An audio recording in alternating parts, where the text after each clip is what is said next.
Hey everybody, welcome back to Bible Fun with the Duns. Today we're finishing up the book of Proverbs with Proverbs chapter 31, and it's all about the great virtuous godly woman. So Jenny, take it away.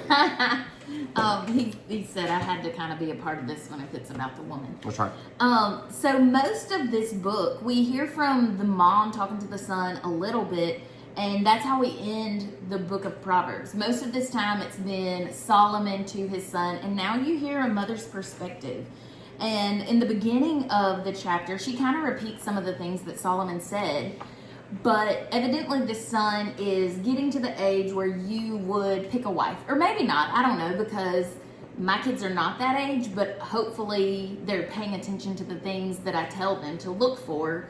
And I'm not necessarily saying for their wife, but in girls they like even. And so what we see here is a humongous laundry list of a mother's wishes that a son would look for in a spouse.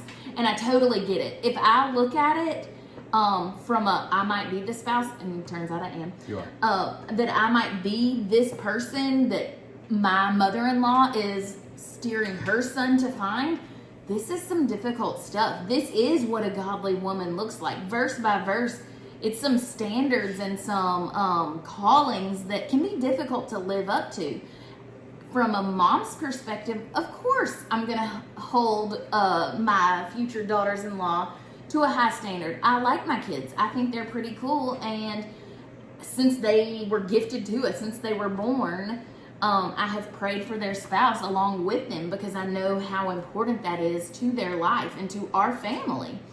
And so my takeaway from this book, number one, it is an aim, just like all the Proverbs. It is an aim for us, words of wisdom by which we should try to live by. But my takeaway really from this chapter and from the whole book of Proverbs is kind of the same. When we look at all these things, these words of wisdom, all these ways to live our life, it kind of seems like an impossible list. And it makes me think of my takeaway when I read through the law. I read through the Ten Commandments, I read through Leviticus, and every standard by which I'm held to. I come away from both situations thinking, there is no way I can do this on my own. I'm not enough. But what I've learned as I walk with the Lord is that's exactly where He wants me. He wants me to know that I can't do this life on my own. He cares about my holy living, me obeying His law.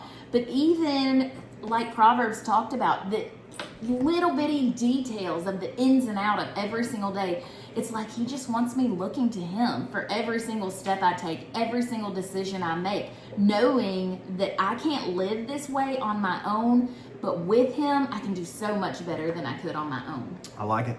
I think that, whenever you're reading through this, the tendency is to make Proverbs 31 like all about what you ought to be looking for in a wife. And certainly, if you can be like me and find all of that wrapped in one person, I tell him every day.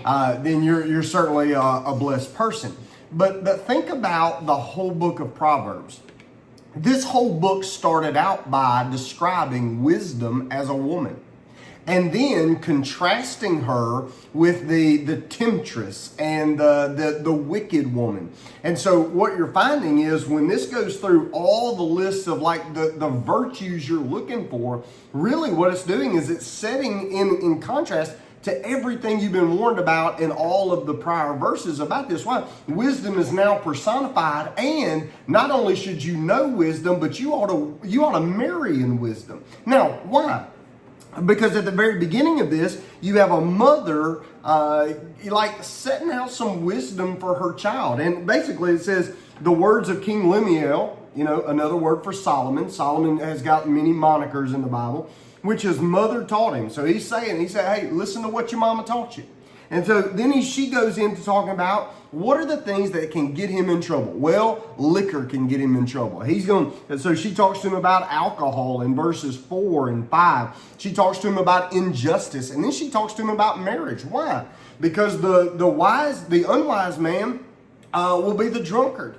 The unwise man will pervert justice. The unwise man will follow the temptress, and his life is going to collapse. And so these things she's seeing, she's trying to instill in him. Why? Maybe she's known the dangers of those things in her own life, and she's trying to teach better. Or she's just a mom who loves her kid and wants high standards. And so she wants him to have a lifestyle of self-control and mercy.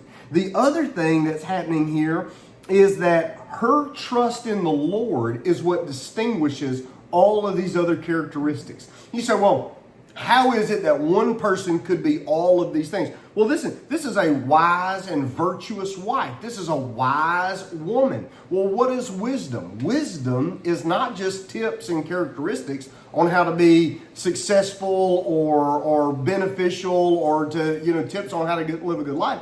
Wisdom is a person, right? So the ultimate version of this person, even though this is talking about, hey, this is the kind of person you marry, it's also saying this is the kind of person you ought to be. Wisdom is a person. Wisdom is Jesus. And so when we're reading through all of this, we're looking for we are the bride of Christ. This is who we ought to aspire to be for our Lord Jesus. It characterizes even his own life. And I like how she has, in this description, she has a ministry that not only to her family is her ministry, and then her neighbor is her ministry. That's a good lesson for anybody to learn. But notice how it ends. Verse 30 is the second to last verse of the whole chapter. It says this. It says, charm is deceitful and beauty is passing, but a woman who fears the Lord shall be praised. Well, how did the book start? By telling us that the fear of the Lord is the beginning of wisdom. So now, whether it's in you, how you talk, how you live, how you think, how you speak, how you treat your neighbor, how you work with a hard work ethic, or whether you're lazy or you're a hard worker, whatever the topic of the book of Proverbs, if it doesn't start with God, then it doesn't start right. Doesn't start well. The fear of the Lord is the beginning of wisdom. So what sets this woman aside from all the women of all the world that Solomon ought to be looking for? And we know he looked at the ladies, right? Who should he be looking for? Somebody who puts God first. By the way, who should you be? You should be somebody who puts God first. So Proverbs, listen, this is a great book for every day of our lives. Picking a proverb and reading the proverb every day. You go, well, I've already got other readings. No, I got that. But how much could you benefit from staying rooted in? On the first of the month, read Proverbs 1.